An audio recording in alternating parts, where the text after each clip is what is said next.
Alright, response video to The Amazing Atheist. It's been a little while anyway. I sort of, I didn't want to watch his answer to the questions. I mean, I saw the one question in there about the,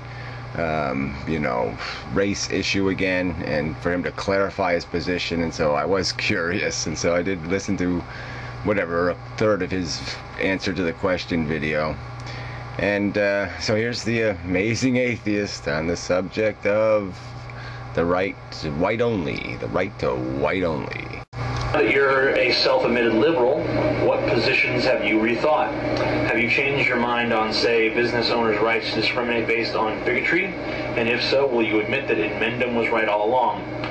No, I have not changed my position on that, because I still believe that, I think that is a liberal position, honestly, if you're going to take things to their natural extreme. I think that individual liberty has to be part of liberalism, because liberty is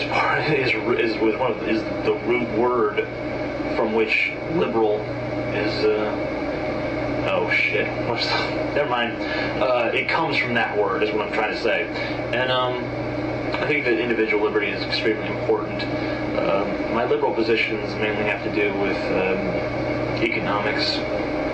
I believe in government programs. I believe that we should take care of those who can't take care of themselves. I believe in a welfare state. I believe in a New Deal style of governing. I believe in regulations on corporations for environmental matters and so on and so forth.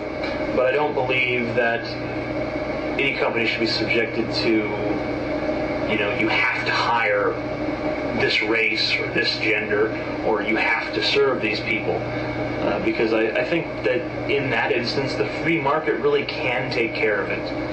I think that if a company is discriminatory, their buyers, their customers are going to punish them for it. You think that?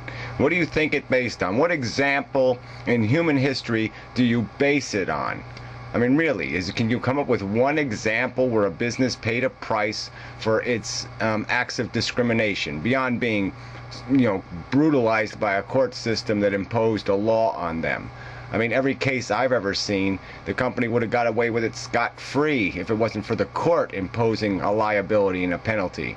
Obviously majorities, okay, that's what we're talking about. We're talking about people that are minorities, 10% minorities or 5% minorities or 2% minorities, and you're saying that the honorable 98% majority is going to somehow rise up and protect that 2%. That's your inane argument. And look, and the reason why I get irritated by this subject is because I lived through part of it. I saw the bullshit.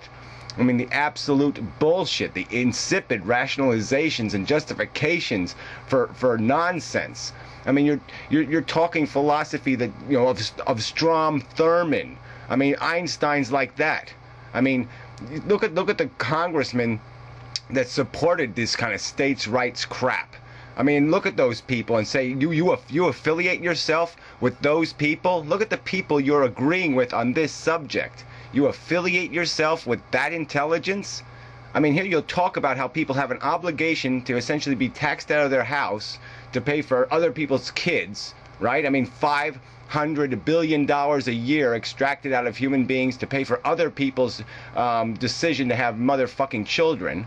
And it's a social obligation to pay welfare to people to have more kids, right? Dysfunctional people, to have more dysfunctional people, is somehow we have an obligation to take care of them. And businesses have an obligation to be regulated and conform to pollution laws and some other law and some other law. But not on those list of rules and regulations are fair hiring practices. I mean, this is how can I not be beside myself in this argument? I mean, this is ludicrous.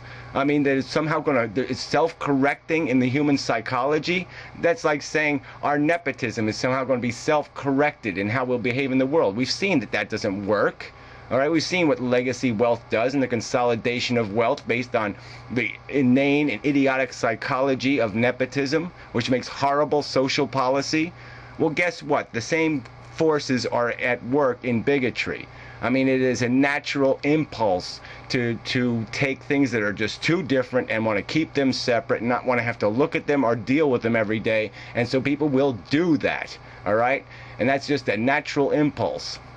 And it is no way going to go away. This whole argument that you somehow have to get rid of the discomfort that people feel with that diversity, that somehow that has to go away, and that'll correct the problem. That somehow you're going to reform the human personality and human character, so all of a sudden we all love Muslims, and we all love, no matter what kind of people, and no matter how smelly their food that they eat is, or how weird their behavior is, or how many dots they have on their head, or whatever else, we're not going to find anything offensive anymore, and we're just going to all love each other. Well, that's not going to happen. That's why we need rules of the game that allow other people to live with other people and to live in the good neighborhoods and to live wherever the hell they want and to be judged as individuals. I mean, here you are, a great defender of individualism, and then you advocate the very policies that'll put the individuals in a goddamn slum, all right, and that'll force them to be segregated out of society.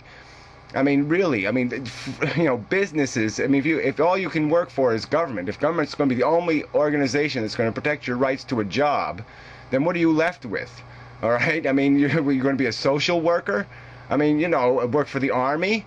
I mean, come on. I mean, you have to go to private industry if you want to get some sort of interesting work or do the kind of work you might want to do.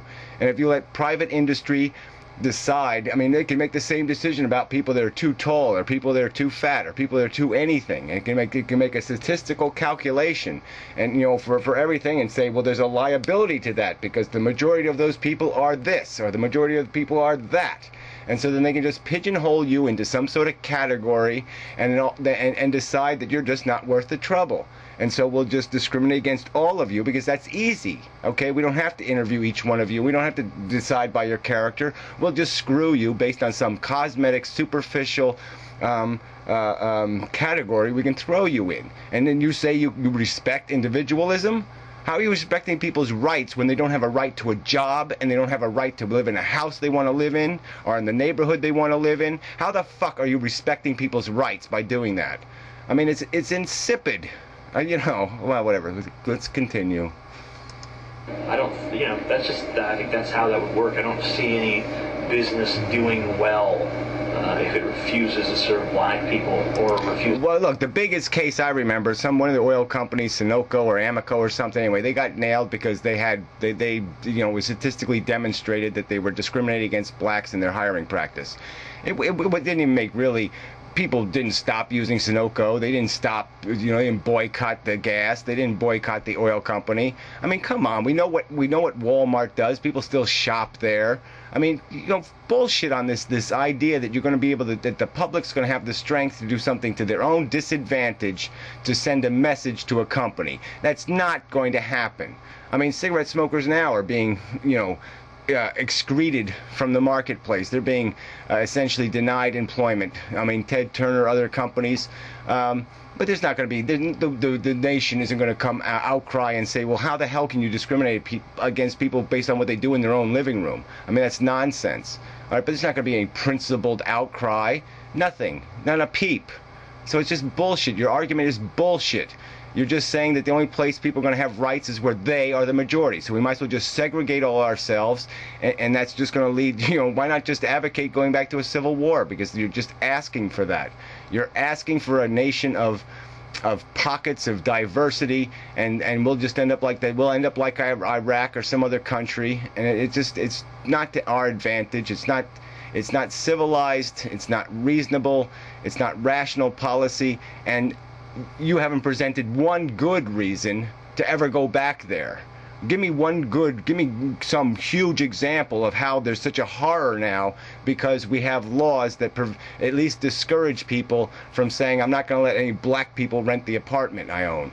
I mean, at least they have something discouraging it. They might get caught, okay, and their life might be ruined if they get caught. And so there's something to discourage the behavior. You explain to me how there's any incentive to get rid of that law. Just to hire them or whatever. I think that, you know, it's more important that people have the freedom to be racists or idiots or bigots or whatever. Well, you might just say they have the right to be a child molester or the right to be a rapist, or a child abuser even. It's just nonsense. Why should people have a right to do something that we know is stupid? I mean, that doesn't make any sense. If there's some things we know that are stupid, why should we endorse them as a society? Why? Why should there be any endorsement of stupidity whatsoever? I mean, things we know. Give me the rationale. Explain to me how any rational human being could not think it was stupid to classify people based on an irrelevancy. And you've got to admit that their skin color is an irrelevancy. People don't even have a skin color anymore sometimes, all right? There's mulattoes all over the place. I mean, so this isn't even possible anymore. So you're gonna start penalizing people because they're 48% or they're 52% of an ethnic character? Or are you just going to do it because they wear the wardrobe, because they wear the yarmulke, so you're gonna treat them differently? I mean, fuck that shit.